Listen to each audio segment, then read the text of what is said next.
So I'm happy to have our Director of Economic Development here today, Mr. Stuart McFadden. Stuart, thanks for joining me today. Good afternoon, and thank you. I gotta ask you, how have you been during these very interesting times in our community, province, and the whole world for that matter? Well, it's been strange, and we have our doors have been open here in economic development since all of this began. We have done our best to try and reach out and support the businesses that need help, and obviously, it's been difficult for many, and we understand that, and we're just hoping that everybody continues to follow the direction we've been given by Dr. Colby and the Public Health Unit. Stay safe, wear a mask, wash your hands, get a vaccine if you can, and hopefully we can get this in the rearview mirror as quick as possible. Absolutely. I don't think we realize how much we've gone through a year, for the point where we're waiting for vaccines. Now we have vaccines. But within that year, we've seen small business struggle. We've seen new business pop up. But, there are a lot of people on your team. But for someone who might be living under a rock, what are some of the responsibilities that you yourself as a director have and the rest of your team here in Chatham-Kent? Well, I view my responsibility the same as the team, but we have a bunch of different functions that are happening here. First and foremost, with our small business center, it's helping people register new businesses. It's starting taking thoughts and ideas and molding that into a business plan to find out whether or not that thought and idea is actually a viable business or not. Supporting them through all of that. So entrepreneurship training, and we've had a number of online sessions even through COVID to help people get better prepared to open a business, and or what can they do to expand their existing business. Then we also have a portion where we're talking all the time with our ag businesses, our processors, our industrial companies, and finding out how are they doing through COVID. And I mean, what were some of the lessons learned, and maybe things we could share with others. And so we're doing our very best to make sure we're boots on the street. That's the philosophy of the Economic Development Department, and we're not flying around the world. We are taking care of the businesses that are right here, because we know that probably 95% of all the growth we're going to get as a community is going to come from companies that are here now. That's right. One of the big hashtags I think we've been listening to as we work together as a municipality is hashtag shop local. Again, we stand by all of our local businesses, to get them, get a tomato from, a farm out here, or, get, a drink from your local coffee shop. And, there is a lot of growth that's coming in Chatham-Kent, and who knew during a pandemic that this is what's going on. You guys are saying this is a planning investment for housing and businesses, record numbers coming in. I'm seeing one door closed, but another door opening in a business that may have been retiring. What is some things kind of like that we have, there's a program called the Community Improvement Plan. Let's talk a little bit about some of these services and grants that are helping Chatham-Kent, balance itself out, and then, hopefully go on to a new road to recovery as the province of Ontario reopens up. Well, you mentioned the Community Improvement Plan, and that really was an idea that was struck back in 2019 before we even heard of COVID. And, we continue to hear about issues with regards to vacancy and availability of housing. And we've heard so many times that businesses couldn't afford to grow because of the fact they couldn't bring the people into the community because there was no housing capacity, no stock and ready for them. So what we said was, well, let's put together something that's going to be able to identify that quick. And so that was kind of the initial conversation about the Community Improvement Plan. What can we do to expedite growth inside of the housing market, either be multi-res or affordable? And I think it was with March of 2020 is when it was passed by council. We've had, I think, great success with it to date. And the Paroli project over on Park Avenue, he's going to start digging the holes for the second building there. And we have another announcement coming up within a week or so that about a new development happening on Merritt and Riverview. Oh. These are, I believe, investments that we probably never would have had if it wasn't for the fact we had our Community Improvement Plan. So we recognized there was an issue. We put something in place to be able to help expedite that growth in order to be able to provide some capacity inside of the market. And those are multi-res and whatnot, but take a look at what's happening in other sectors. Dresden, for instance, just another subdivision approved the other night. They're growing great guns and doing a great job. And look what's happening over in Maple City Homes and other developers, Lavois and the O'Neill family. Many different developers are digging foundations every day in order to be able to try and create some capacity inside the marketplace, and so we can build up our population, so we have people here to take advantages of the jobs that are here available today. That's right. And even just the Navistar property, I remember just when it was getting torn down, almost 10 years ago. And, there was a time when everyone said, I remember when Chatham-Kent used to have things like the wheels and this, when we can't look back at the past, we can only look towards the future. And, you and your team are doing some amazing things, getting things back, into a new way of what Chatham-Kent's going to be. So there are two other programs that I always see during Chatham-Kent Council, which is, I'm going to bring that up here because I don't have it. I'm going to start thinking. The Digital Main Street program and the Digital Grants program. These help some of our local mom and pop shops here. Do you have any great testimonials of who's utilized this program and what it's done to help their business?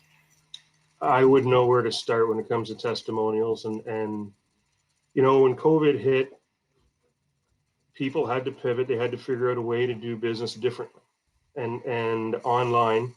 This internet thing might catch on, I'm told. I don't know, but we had many businesses that didn't have an online presence, or they had maybe an online presence that wasn't optimized, right? But I've heard from so many businesses, if it wasn't for the support that they received, if it wasn't for the dollars that we were able to help them find to be able to improve that online presence, then they probably never would have made it through the downtime. Is curbside pickup convenient? No, but does it keep your door swinging? Yes. And again, I'm very proud of the entire team. With Digital Main Street, that was a great program, but it was put together by the Ontario BIA and FedDev, and one of the caveats with that was that the business had to be located within 1 kilometer of the downtown BIA. As you all know, Chatham-Kent's geography is huge, and there's so many businesses out there that didn't qualify because of the fact of just, again, geography. So I went back to council on a couple of occasions, actually, and said, we've got a few dollars here that we haven't spent because of COVID. Would you allow us the opportunity to reallocate those dollars to help out these businesses outside of that geography? And council was very supportive, and we put that money on the street real quick. And then we went back again, and there was a recommendation by the Economic Recovery Task Force to continue to support businesses, to help them get online, to help them to do business while everything is shut down. And council was supportive of that as well. And all told, I believe out of this office since the beginning of COVID, we've probably administered about over $800,000 worth of grants to small businesses and getting it into the hands of the people that really need it. That's great. Yeah, when we say amalgamation, it's not just Chatham, it's everywhere. There are a lot of great mom and pop shops all over the place that we do need support during these times. And, I'm hoping, now as vaccines are rolling out, we're moving forward. We're able to see these doors starting to open starting June 14th. And hopefully, if things all go well, we start getting back to a little bit of normal. So I kind of touched based on that word, #shop local. As we see an economic recovery into all the province and here in Chatham-Kent, how important is it for us to continue that motto?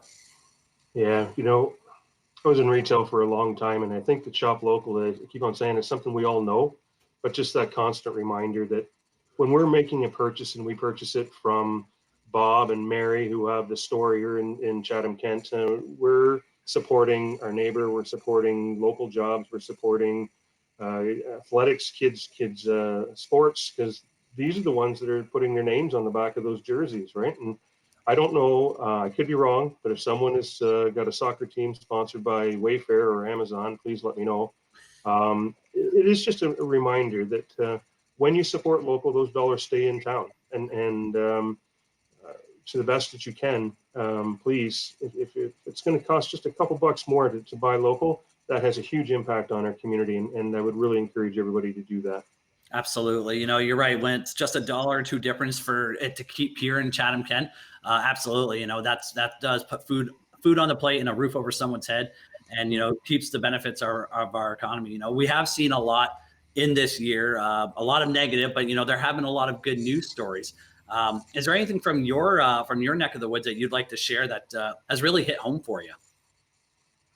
Well, I was a part of the May 16th miracle event. My wife and I, it was my wife's birthday, and we couldn't really do anything last year in 2020. So we said, well, my sons and I, we decided to volunteer and kind of take a lead there in Wallaceburg and help that out. And the outpouring of love and the outpouring of support that we seen on that day still carries me today. And you know, and I said that it shouldn't surprise me because all of my years in retail and was blessed to be involved in many fundraisers, and this community doesn't leave anybody behind. This community takes care of itself, and that day right there just blew me away and just made me so proud to be a resident of Chatham-Kent, and it gives you the fire to get up in the morning and come do your job. And we're going to get out of this, and like I say, when COVID's in the rearview mirror, we're going to unleash this people out into our businesses and see success like we've never seen before.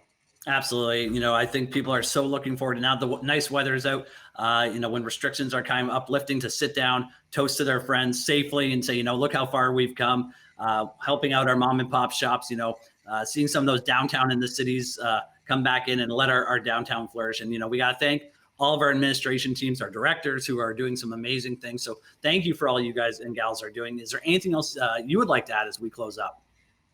Well, you know, thank you very much for saying that. I mean, it is a team, and I am very proud of all the work that's been done by many of the departments inside the municipality and beyond, but our public health unit. I had reason for conversation with someone. They had to go into that building. It was 10 o'clock on a Saturday night, and the staff were still in there doing the job. You know what I mean? Engineering has been pounded this year with a bunch of different things being out in EREO and others in their building, their planning departments. Last year, 2020, was a record year when it comes to permits and applications, and we're on course to blowing that away again this year in 2021. So it's our expectation. This isn't a flash in the pan. This is going to go on for a number of more years, but you know, collectively we all work together. And there's other departments I've missed, and I know that have been working extremely hard, but I'm very proud of our entire team and what we've been able to do.